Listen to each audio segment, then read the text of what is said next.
6-7 part में आप लोग जो भी बाहर खड़े हैं हमारे साथी वो अंदर आए और मीडिया कवरेज जो है लोकगीत का चालू होने वाला है। अर्जेंट करो हर जोर जुल्म की टक्कर में। थोड़ा सही तरीके से बैठ जाए ना, व्यवस्थित होके, और थोड़ा गैप लेके बैठे। उधर को खाली खाली दिख रहा है, इधर ये खाली दिख रहा है। वादाखिलाफी नहीं चलेगी। अर्जेंट करो अर्जेंट करो।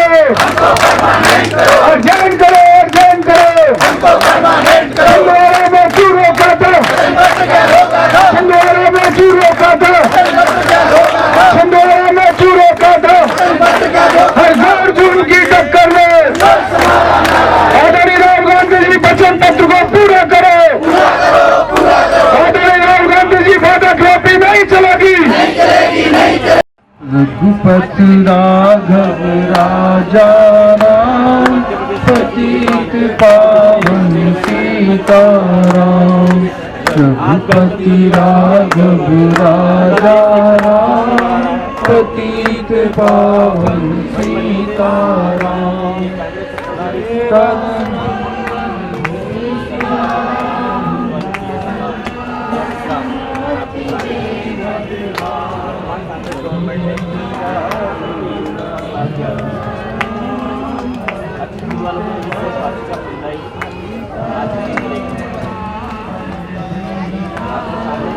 जब करोगे दोनों को नियमित कब करोगे? मर जाएंगे जब करोगे। राहुल गांधी जी अतिथि दोनों को नियमित कब करोगे? मर जाएंगे जब करोगे।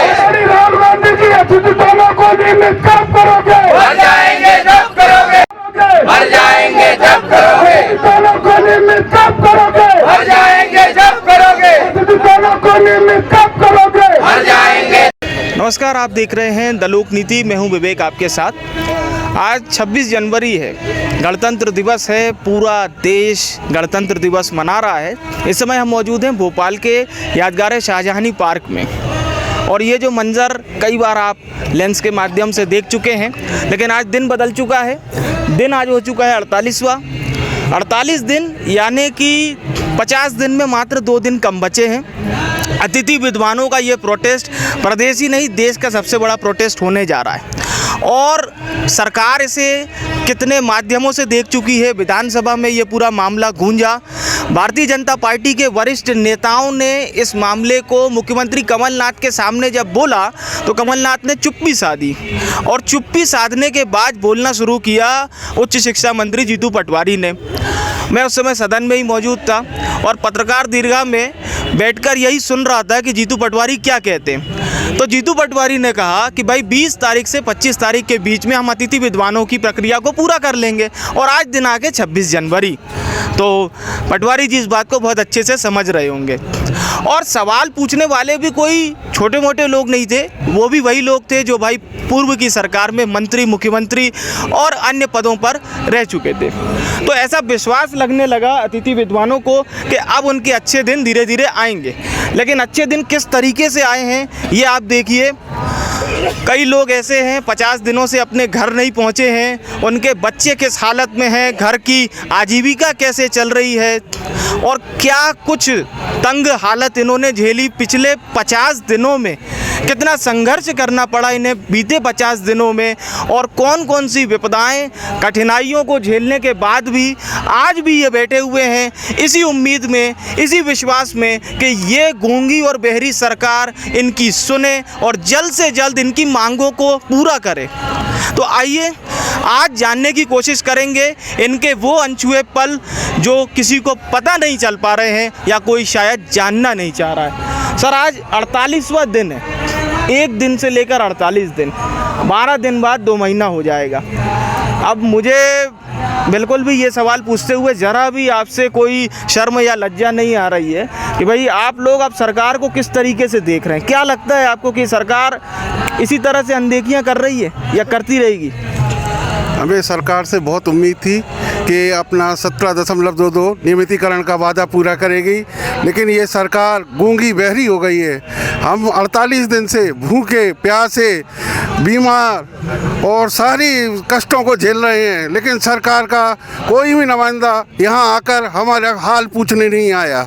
हम तो बस से एक ही बस है कि हम सब आदमियों को नियमितीकरण करें और उसके सिवा हमारा दूसरा कोई हमारा रास्ता नहीं है। और जब भी जीतू पटवारी जी आते हैं नई नई बात कहते हैं, हमें सबका नियमितीकरण ही चाहिए। और ये वही जीतू पटवारी हैं, जब शिवराज सिंह चौहान की सरकार हुआ करती थी इस मध्य प्रदेश में, उस दौरान जब महिला अतिथि विद्वानों ने अपने केस दान कर दिए थे तो इन्हीं जीतू पटवारी ने कहा था कि मैं अपनी बहनों का बदला पूरा करूंगा। तो किस तरीके से बदला ले रहे हैं ये भी समझने की कोशिश करिए और कथनी और करनी में कितना अंतर आ रहा है। कुछ और भी लोग हैं, हम उनसे जानेंगे कि बीते 50 दिन किस तरीके से बीते और कितनी अड़चनों का सामना करना पड़ा। सर, सबसे पहले तो ये बताइए, मतलब आपके माध्यम से हम सभी की आवाज़ जानना चाह रहे हैं कि ये बीते मतलब जो 50 दिन है किस तरीके से बीते। देखिए, ये 50 दिन से ऊपर हो चुके हैं। छिंदवाड़ा से जब हमारी यात्रा प्रारंभ हुई और आज हमारे 56-57 दिन हो रहे हैं। इस संघर्ष में हमने कई जो है समस्याएं देखी हैं। एक हमारी महिला विद्वान साथी की मृत्यु हुई है, एक को पैरालिसिस हुआ है और अनगिनत बच्चे और महिलाएं बीमार हुए हैं। कुछ लोगों को जो है चर्म रोग हो गया है। लेकिन ये संघर्ष तो हमारा संघर्ष है ही। सबसे बड़ी जो बात है, हमने जब संविधान की दुहाई देकर जो ये सरकार आई है, हमने इस सरकार को वोट दिया और वही सरकार आज गणतंत्र दिवस के पावन पर्व पर मुझे कहने को कोई संकोच नहीं हो रहा है, आज हमने झंडा फहराया अपने देश अपने संविधान के लिए, लेकिन बगैर मिठाई खाए। ये एक ऐसी सरकार है जिसने चुनाव से पहले माननीय जीतू पटवारी जी ने नीलम पार्क में आकर हमको वचन दिया था। हम लोगों ने सभी अतिथि विद्वानों ने जो है पूरी कांग्रेस की सरकार को लाने में सहयोग दिया। सरकार ने अपने वचन पत्र में शामिल किया, लेकिन अब इनके लिए संविधान और वचन पत्र का कोई मतलब नहीं रह गया है। पिछले 47-48 दिनों से भोपाल में, उससे पहले छिंदवाड़ा में जो कुछ ये घटनाक्रम हो रहा है, वो घटनाक्रम स्पष्ट करता है कि संविधान को भी अपने हिसाब से उपयोग कर रहे हैं। जब इनकी इच्छा होती है तब चुनाव के लिए संविधान की बात करते हैं, लेकिन जब जो बेसहारा है, जिनको नौकरी से निकाल दिया गया है, जिनकी कोई आवाज़ सुनने वाला नहीं है, उस समय ये संविधान की दुहाई नहीं देते। आपने कहा था ये हमारा घोषणा पत्र नहीं है, ये हमारा वचन पत्र है। तो माननीय कमलनाथ जी और उससे और भी ऊपर में माननीय सोनिया गांधी जी, राहुल गांधी जी से निवेदन कर रहा हूं कि संविधान के साथ साथ आप अपने वचन पत्र का पालन कीजिए, तभी आज गणतंत्र दिवस पर आप संविधान और अपने वचन पत्र को जो है एक मानक के रूप में जो है हमारे सामने पेश कर सकेंगे। बाकी ये सब छलावा है, संविधान की बात करना बंद कर दीजिए। और अगर आप हमारे नियमितीकरण नहीं कर सकते, हमारे 27 विद्वानों को जो है नौकरी में नहीं ला सकते दोबारा, तो आप हम सबको जहर दे दीजिए। तो इसमें सिर्फ क्रोध नहीं है, इसमें एक पीड़ा भी है, एक दर्द भी है। आवाज़ इन्हीं की है, लेकिन जितने भी लोगों से अभी आप सवाल जवाब करेंगे, लगभग सबकी जुबान पर एक ही बात होगी कि भाई 2 माह 3 माह 4 माह से किसी के घर में अगर कोई प्रॉब्लम आ रही है तो आखिर इसकी जिम्मेदारी कौन लेगा। और सरकार यदि इनका नियमितीकरण नहीं करेगी तो इतनी अड़चन, जैसा कि सर ने बताया कि एक महिला अतिथि विद्वान की मृत्यु हो चुकी है, किसी को पैरालिसिस आ चुका है, तो अगर इतनी चीज़ों जानने के बाद भी हमारे अंदर का मर्म जागृत नहीं होगा तो फिर हम चाहते क्या हैं। ये सवाल हमारा सरकार से। तो ये धरना प्रांगण का वो स्थल है जहाँ पर बीते 50 दिनों से अतिथि विद्वान एक दूसरे को ढांढस बंधा रहे हैं, एक दूसरे की उम्मीद बंध रहे हैं और एक दूसरे को धैर्य सिखा रहे हैं। ये शिक्षक वही हैं जो आने वाले समाज का निर्माण करते हैं। जो छात्र इस समाज की सेवा करते हैं उनका निर्माण यही शिक्षक करते हैं। लेकिन आप देख लीजिए संवेदनहीन सरकार किस तरीके से इन शिक्षकों के प्रति ना तो कोई मजबूत रवैया अपना पा रही है, केवल और केवल लापरवाही है। हमने आपको विधानसभा का भी जिक्र बताया था, जो 2 दिवसीय सत्र अभी बीता है, उसमें भी ये मुद्दा बहुत ज़ोर शोर से गूंजा, लेकिन नतीजे बेअसर निकले। अब हम आपको अतिथि विद्वानों से जुड़कर ये बताएंगे कि इन बीते 50 दिनों में आखिर उनका घर कैसे चल रहा है। क्योंकि पहलू सिर्फ ये नहीं है कि भाई इसको राजनीतिक और सरकारी तौर पर ही समझा जाए, एक परिवार का भी पहलू होता है। क्योंकि सभी अतिथि विद्वान भोपाल से नहीं हैं, भोपाल के बाहर से भी आए हैं, कोई राजगढ़ से आया है, कोई सागर से आया है, कोई रीवा से आया है। तो किस तरीके से वो इन परेशानियों को झेल रहे हैं, आइए जानते हैं। मैडम, सबसे पहले तो आप लोगों के जज्बे को सलाम, क्योंकि बीते 50 दिनों से जो धैर्य का परिचय आपने दिया है, तो हमें बड़ा शर्म आ रही है आप लोगों से ये सवाल करते हुए, क्योंकि सरकार तो नहीं जाग रही है। तो अब आप लोगों को क्या उम्मीद लगती है सरकार से? सर, जब तक हमारा नियमितीकरण नहीं होगा हम भी पंडाल छोड़ के नहीं जाएंगे। हमने पहले भी कह दिया था, ये हमारी अंतिम लड़ाई है और संघर्ष हम करते रहेंगे जब तक हमारा काम नहीं हो जाएगा। आज आप देखिए 48 दिन हो गए, 48 दिन और 10 दिन हमने छिंदवाड़ा से भोपाल आने में लगा है। इतने दिन से हम लगातार चल रहे हैं और इस ठंड में, कड़कड़ाती ठंड में बैठे छोटे छोटे बच्चों को लेकर अपना घर छोड़कर। छिंदवाड़ा से आप लोग पैदल आए थे? जी हाँ, छिंदवाड़ा से हम लोग को पिपरिया छोड़ दिया गया था शासन द्वारा, फिर पिपरिया से हम लोग पदयात्रा करके भोपाल पहुंचे 10 दिसंबर को। तब से लगातार यहाँ बैठे हैं। पिपरिया से भोपाल मेरे को लगता है तकरीबन 170-180 किलोमीटर होना चाहिए या थोड़ा ज़्यादा। पिपरिया ट्रेन से भी जाते हैं तो 3 से 4 घंटा लगता है। तो पदयात्रा करते वक्त कैसे आए होंगे इसे समझने की कोशिश करिए। तो ये चीज़ें तो समझ में यही आ रही हैं कि सरकार आप लोगों की बातें सुन तो रही है, समझ भी रही है, बट एग्जीक्यूट नहीं कर पा रही है। मैडम, आप लोगों के घर से फ़ोन वगैरह आते होंगे तो कुछ उम्मीद में कॉल आता होगा, क्या जवाब देते हैं? कुछ नहीं जवाब देते सर, क्या जवाब देंगे जब सरकार हमें इस गली पे ला के रख दी है कि हम उसको जवाब देने लायक है ही नहीं। तो मेरे ख्याल से मुझे नहीं समझ में आता कि दर्द को कैसे महसूस किया जाए, और मुझे बात करके मैं बड़ा भावुक हो जा रहा हूँ। पत्रकार को भावुक नहीं होना चाहिए, मैं भावुक हो जा रहा हूँ। सर, घर किस उम्मीद से जाएं? हम यही बोलकर घर में आए थे कि जब नियमित हो जाएंगे तभी वापस आएंगे। अब किस मुंह से घर जाएं आप बताइए? हमारी गलती क्या? हमने ज़्यादा पढ़ाई कर ली है, हमारी गलती है क्या? आज हमको भी किसी ऑफिस में चपरासी बन जाना था, क्लर्क बन जाना था, हमारी गलती क्या बताइए? नेट स्लेट PhD करके 10-14 साल हो गए मेरे को। तो ये दर्द महसूस करिए आप।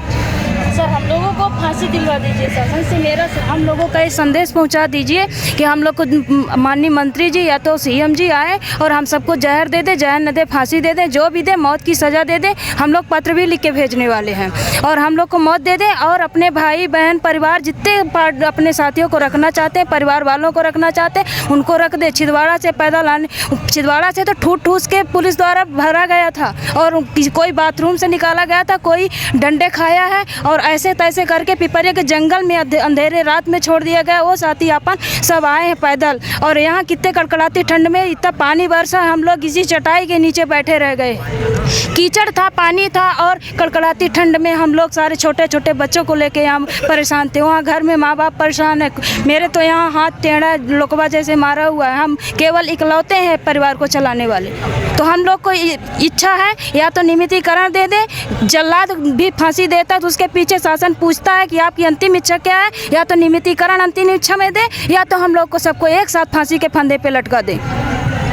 तो ये आज गणतंत्र दिवस पर आपने परेड भी देखी, राष्ट्रध्वज को सलामी लेते हुए भी देखा, लेकिन संविधान की जो धज्जियाँ यहाँ पर उड़ाई जा रही है और नियमितीकरण नहीं किया जा रहा है इनकी मांग क्या है?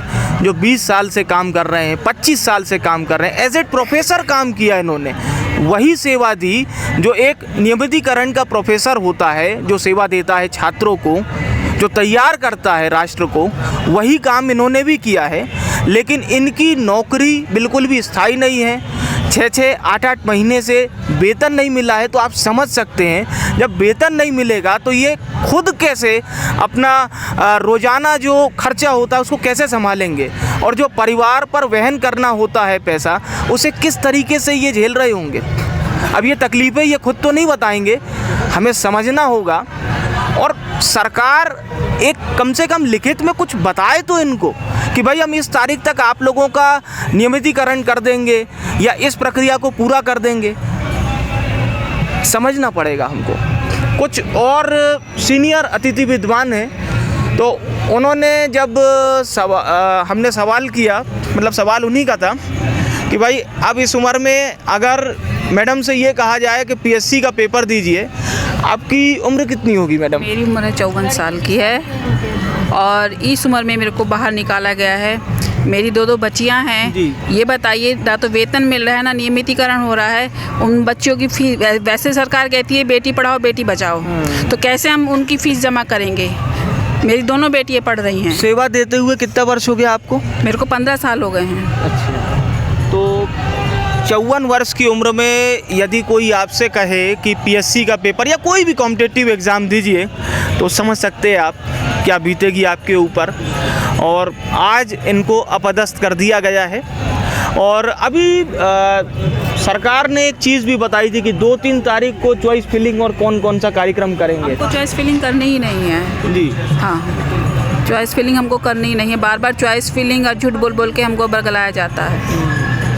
तो वो भी मतलब एक जो है एक सस्ता लॉलीपॉप समझ लीजिए उसको, जो सरकार की तरफ से दिया गया, और एक झुनझुना बजाने के लिए जो उपयोग होता है कि भाई दिखाया सब जा रहा है लेकिन दिखेगा कुछ भी नहीं। तो इसे भी समझने की बहुत हद तक ज़रूरत है। और जो बात मैडम ने कही कि बेटी बचाओ बेटी पढ़ाओ की ये जो स्लोगन छोड़ दिए जाते हैं समाज में, लेकिन उसका एग्जीक्यूशन कैसा है वो आप यहाँ पर साफ तौर पर देख सकते हैं। अपने घर परिवार से दूर यहाँ पर लोग बैठे हुए हैं इसी इंतज़ार में कि उनका नियमितीकरण जल्द से जल्द हो जाए। और ये तकरीबन 6 महीने से मुझे लगता है कि अलग अलग तरीके से अतिथि विद्वानों ने धरना प्रदर्शन किया है। नवंबर या अक्टूबर का माह रहा होगा और यहाँ नीलम पार्क पासी में है, वहाँ पर भी इनका इससे भी बड़ा धरना प्रदर्शन हुआ था, जहाँ पर सरकार के मंत्री जीतू पटवारी भी आए थे, कई अन्य विधायक भी आए थे। हमने उनसे बात भी करी थी, वो वीडियो भी मौजूद है द लोक नीति पर। तो तब भी वादे हुए थे, आज भी वादे हो रहे हैं। अभी महज 2 दिवस पहले एक खबर सामने आई थी जिसमें बड़े ज़ोर शोर से ये बताया जा रहा था कि अतिथि विद्वानों के आ गए अच्छे दिन। हमने भी इस खबर को ऐसे ही चलाया था लेकिन क्वेश्चन मार्क के साथ में। तो अभी एक जानकारी हमारे सामने आई है जिसमें ये बताया गया है कि फॉलन आउट के ज़रिए जो अतिथि विद्वान बाहर हुए हैं, कुछ तथ्य मौजूद है हमारे पास, जैसे कि हिंदी विषय में 261 अतिथि विद्वान बाहर हुए हैं, गणित विषय में 127। कहने का मतलब ये है कि जो फॉलन आउट के ज़रिए अतिथि विद्वान बाहर हुए हैं और जो सीटों की संख्या है, अगर हम उसको प्रतिशत के हिसाब से देखेंगे तो मान लीजिए सीटों की संख्या अगर 2 है तो बाहर हुए जो अतिथि विद्वान उनकी संख्या 261 है। तो अगर आप इस दायरे को और इस अंतर को नहीं समझ पाएंगे तो अतिथि विद्वानों की प्रॉब्लम आप तक कैसे पहुंचेगी। तो सर हमारे साथ मौजूद हैं, हम इनसे जानने की कोशिश करते हैं कि अतिथि विद्वानों के जो दावा कर रही है सरकार के हम अच्छे दिन ला रहे हैं और 2-3 तारीख को जो चॉइस फिलिंग प्रक्रिया चल रही है उसके तहत इनको कितना फ़ायदा मिलेगा या वो भी एक केवल जुमला है। सर पहले तो फिर मैं आदरणीय मंत्री जी से ये पूछना चाहता हूँ कि वो ये बोलते हैं और उनके अधिकारी भी बोलते हैं कि हम विद्वान लोगों को अंदर लाना चाहते हैं। तो अगर हम विद्वान नहीं थे तो अभी तक हमारी सेवाएं कैसे ली गई थी। हम 15 से 20 साल हो गए, 25 साल हो गए हमारे साथियों को पढ़ाते पढ़ाते। तो हमारी ये विद्वंतता जो हमारी, जो हम अगर विद्वान नहीं थे, आप जो बोलते हो कि हम अच्छे लोगों को लाना चाहते हैं, जो PID नेट फ्लैट है, तो हम लोग क्या PID नेट फ्लैट नहीं है? और जो हमारे MPhil और PG वाले वो योग्य नहीं है? आज तक उन्होंने जब पढ़ाया है, आप बार बार आपके अधिकारी भी यही बोलते हैं कि हम अच्छे लोगों को लेकर जो PFC वाले अदर स्टेट वाले ही विद्वान हैं, अगर उनको ही आप लाना चाहते थे तो आपने चुनाव के पूर्व हमें वचन क्यों दिया था? या तो आपका वचन ये मतलब सरकार में आने के लिए छलावा था हम अतिथि विद्वानों के लिए। अगर आपके पास बोलते हो कि हमारे पास वेतन अभी पैसे की दिक्कत है, वित्त की दिक्कत आ रही है, हम आपको इतना पैसा नहीं दे पाएंगे, तो छपाक फिल्म के लिए उसका जो क्या ना कर्ज माफ़ी के लिए, GST माफ़ करने के लिए वो सब चीज़ है, और IFA कराने के लिए पैसा है, अतिथि विद्वानों को देने के लिए पैसा नहीं है। हमारे पास 8 महीने से पैसा नहीं मिला है हम अतिथि विद्वानों को। और ये जो चॉइस फिलिंग की जा रही है वो हमको हमारे जो लक्ष्य से भटकाने के लिए किया जा रहा है, ना कि हमको चॉइस फिलिंग। हम 4-5 साल पहले ही कर चुके थे चॉइस फिलिंग, और जो कि हमारे नियम से होता है, ऑनलाइन होता है, उसमें कोई दिक्कत नहीं रहती है। उसके द्वारा ही हम ऑनलाइन के द्वारा ही हम चुने गए थे। और फिर भी हमें, क्योंकि हमारा लक्ष्य है जो है नियमितीकरण, जो हमने पहले भी पदयात्रा निकाली थी 4 अक्टूबर को, 2 दिसंबर को छिंदवाड़ा से निकाली थी, वो इसीलिए निकाली है कि हमारी नियमितीकरण हो। और 10 तारीख से जो हमारा आंदोलन चला वो चला नियमितीकरण के लिए। अब हमारा ध्यान भटकाने के लिए हम 27 लोगों को बाहर कर दिया गया है। और अब सरकार को, मेरे को पता है ये क्या करना चाह रहे हैं, वो इसी पे सौदा करना चाह रहे हैं कि हम लोग आपको अंदर कर देंगे। और उनके पास पूरा सीटों का पूरा गुणा गणित है। आदरणीय मंत्री जी ने बोला था हम 13 से पद सृजित कर रहे हैं, उसके बाद बोले कि हम पीएफसी वालों को, हम चयनित वालों को 13 सृजित पदों पे भेजेंगे, लेकिन आदरणीय ने ऐसा न करते हुए हमारे पदों पे ही भेज दिया, क्योंकि हम लोगों को गुमराह करने के लिए, हमको छलावा करने के लिए, हम लोगों के साथ धोखा करने के लिए इस तरीके का आज उन्होंने ये स्थिति पर ला के रख दिया अतिथि दोनों को। और जो कि कांग्रेस के ही कार्यकर्ता है, कांग्रेस को ही वोट दिया है कि आज हम स्थिति के खाने के लाले पड़ गए, हम लोगों को घर पे मतलब खर्चे चलाना मुश्किल हो गया है। और वो क्योंकि परिवार उनका भी है, हाँ ठीक है आप मंत्री हो, आप सब कुछ कर सकते हो, लेकिन हम आदरणीय से यही कहना चाह रहे हैं जब आपने वचन दिया था तो उस वचन से आप कैसे मुकर सकते हैं। और हमारे लिए जो सीटों का है, अभी आपने 10 दिन पहले 8 दिन पहले डाली थी, उसमें हमारी सीटें ज़्यादा थी, अब एकदम कम कैसे हो सकती हैं। या तो आप हमारे आंदोलन को तोड़ना चाह रहे हो कि कैसे भी करके ये आंदोलन टूट जाए, ये लोग अपने घर जाए। प्राचार्यों के द्वारा हम लोगों को धमकाया जा रहा है, अगर आप आंदोलन में जाओगे हमारे साथियों की सेवा समाप्ति का लेटर दिया जा रहा है। इधर आदरणीय मुख्यमंत्री जी बोलते हैं कि 3 दिसंबर को उन्होंने ट्वीट किया था कि सभी अतिथि दोनों को यथावत रखा जाएगा, लेकिन वो ट्वीट जब राजा की ही बात नहीं सुनी जा रही है तो भाई प्रजा कहाँ से लगे, कहाँ लगती है जाके। जब मंत्री लोग, अधिकारी लोग जब आदरणीय मुख्यमंत्री जी की बात नहीं सुन रहे हैं, उनका ट्वीट मायने नहीं रख रहा है, तो अब आप बताइए हम कहाँ जाएं, किसके पास गुहार लगाए जाके। और हमारे अतिथि दोनों को जो कि 27 लोग बाहर हो गए और 6 से ही उसमें अंदर आने के लिए हैं, और सभी लोग बोल रहे हैं, आदरणीय मंत्री जी भी बोलते हैं हर बार कोई भी बाहर नहीं होगा। कैसे बाहर नहीं होगा, किस तरीके, कोई ना कोई तो आपके पास होगा ऐसा नियम। कौन सा नियम है कि जिसके तहत हम बाहर नहीं होंगे, या फिर एक पद पे हम 25 लोग पढ़ा सकते हैं क्या? कौन से संविधान के तहत हम पढ़ा सकते हैं? आप कृपया करके ये तो बताएं कि आप कैसे करके हमें अंदर लेंगे। हर बार एक न एक छलावा, हर बार 2 धोखा, कब तक हम अतिथि द्वारा इसी धोखे से चले जाएंगे? कृपया करके आदरणीय मंत्री जी और आप अपने अधिकारियों से एक बार पुनः समीक्षा बैठक करें और हम लोगों को न्याय दिलाने के लिए, क्योंकि वो अदर स्टेट के हैं, अदर स्टेट के हैं जो अधिकारी वर्ग, वो कभी नहीं चाहेंगे कि अतिथि द्वारा अंदर आए। वो एक न एक सभी नियम कानून जो अधिकारी हैं वो सभी अतिथि दोनों के ऊपर लागू होते हैं। आप इसका जीता जागता प्रमाण अभी 4-5 दिन में ही देख सकते हैं। प्राचार्यों के द्वारा हम लोगों को बिना, जबकि हमारी सीटें ना भरी गई हैं ना कुछ है, तो भी हड़ताल में जाने से रोकने के लिए हम लोगों को निकाला जा रहा है। ये कहाँ का नियम है? कहाँ ये हमारी कांग्रेस सरकार का नियम है क्या? कि आदरणीय राहुल गांधी जी का नियम है? कि आदरणीय कमलनाथ जी का नियम है? बिल्कुल। तो काफ़ी सारी जानकारी आपको भदौरिया जी के माध्यम से मिल गई होगी, और पूरी इन्होंने एक जो रनिंग अप है सरकार की, चाहे वो उसकी स्वयं की मंशा को लेकर हो या उस एग्जीक्यूशन को लेकर हो, जिसे पूरा नहीं किया जा रहा है, बताने की कोशिश करी। बहरहाल आज इस रिपोर्ट को आज के लिए यहीं समाप्त करते हैं। गणतंत्र दिवस की आप सभी को बहुत बहुत शुभकामनाएं, और 26 जनवरी पर यही अपील करते हैं सरकार से कि जल्द से जल्द अतिथि विद्वानों का ये जो नियमितीकरण की प्रक्रिया है इसे पूरा करें। और बीते 6 माह से जो वेतन नहीं मिल पाया इन लोगों को, आप समझ सकते हैं अगर आपको 6 माह का वेतन ना मिले तो क्या हाल होगा आपका, और तब भी आपको काम करना पड़े। तो दर्द समझिए, और भोपाल के लोगों से भी अपील करना चाहते हैं कि आज ही नहीं बल्कि अन्य दिन भी यहाँ पर आइए और आकर देखिए किस हाल में आपके प्रदेश के ही अन्य ज़िलों से आकर लोग, वो शिक्षक यहाँ पर बैठे हैं। क्या पता आपके शिक्षक भी यहाँ आपको मिल जाएं। और हाल भोपाल से गौतम कुमार के साथ विवेक पांडे की रिपोर्ट द लोक नीति के लिए।